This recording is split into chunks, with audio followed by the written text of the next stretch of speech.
Okay, so let's do a direct comparison between these harnesses.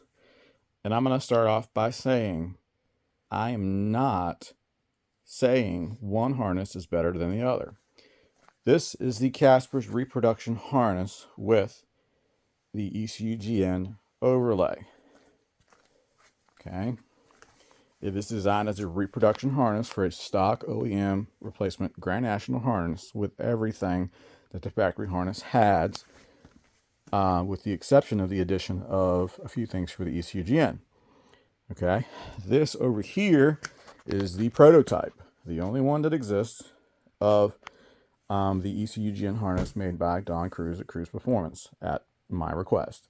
Okay, so I'm going to go through these piece by piece, and I'm going to show you guys what's what. Okay, so Danielle, I'm handing the phone off to you. I'm coming down here, and we're going to start right here. Okay, this is our dash connector. These are our two connectors for the actual box. I showed you had a box with me.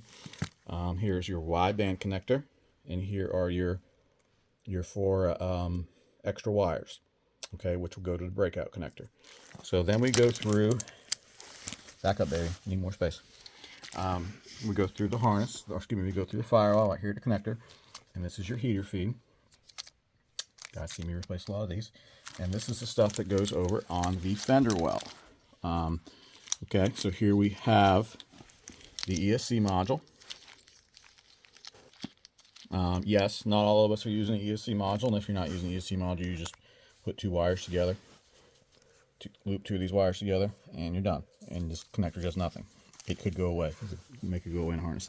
There is our feed to our power for the ECU. Here is your digital dash sensor for the lights on the digital dash.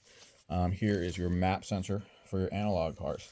And then you have your two relays. You have your fuel pump and your AC request relay. And then you have the first part of the Ecu-gn overlay is our wideband harness. Okay, I have the Bosch, was it LSU 4.9 sensor, and it plugs in. Okay, this is what comes from Turbo Tweak in the kit. Sometimes they use the longer ones, sometimes they use the short ones.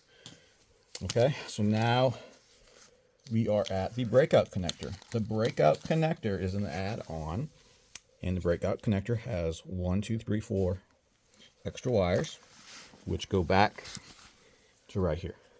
Okay, those guys. Then the breakout connector has a sensor ground. The breakout connector has Spark C. The breakout has 5 volt.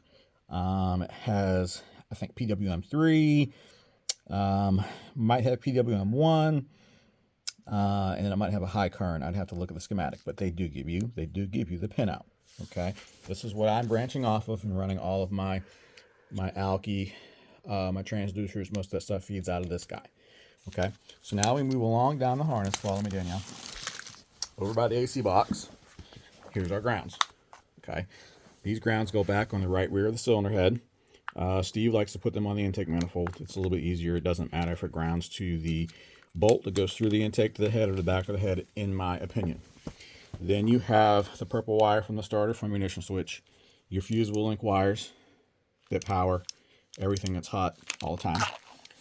You have your knock sensor, and then you have your C3I module. Okay, with the Ecu-gn, you have to run this little harness. Okay, and it has a red goes to the front.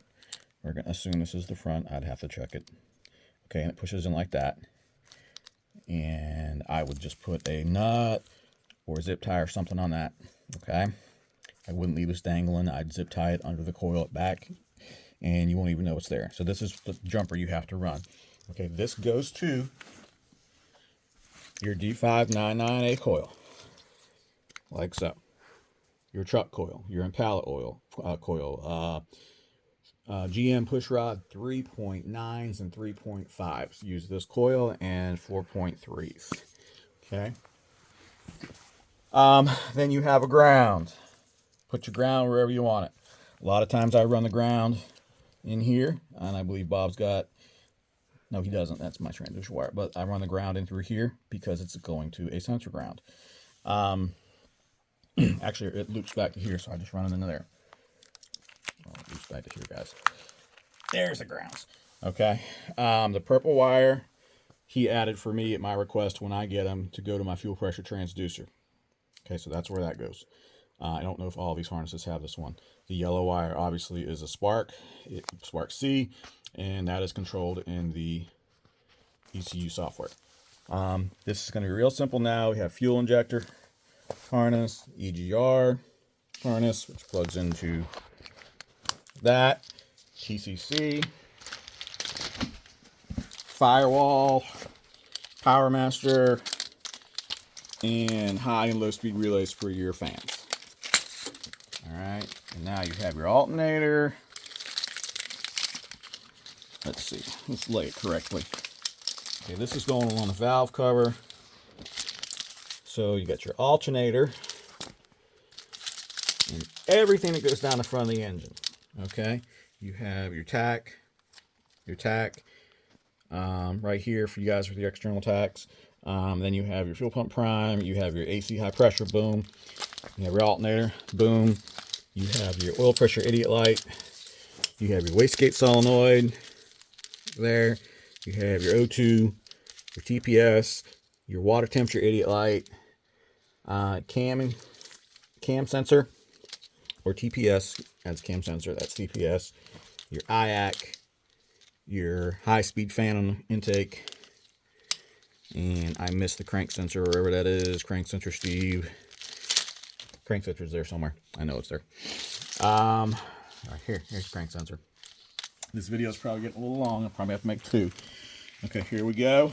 This runs down by the power steering, AC compressor, behind the compressor, AC compressor, front of the compressor with diode, purge, IAT. A lot of times IAT gets extended back down here, up in here.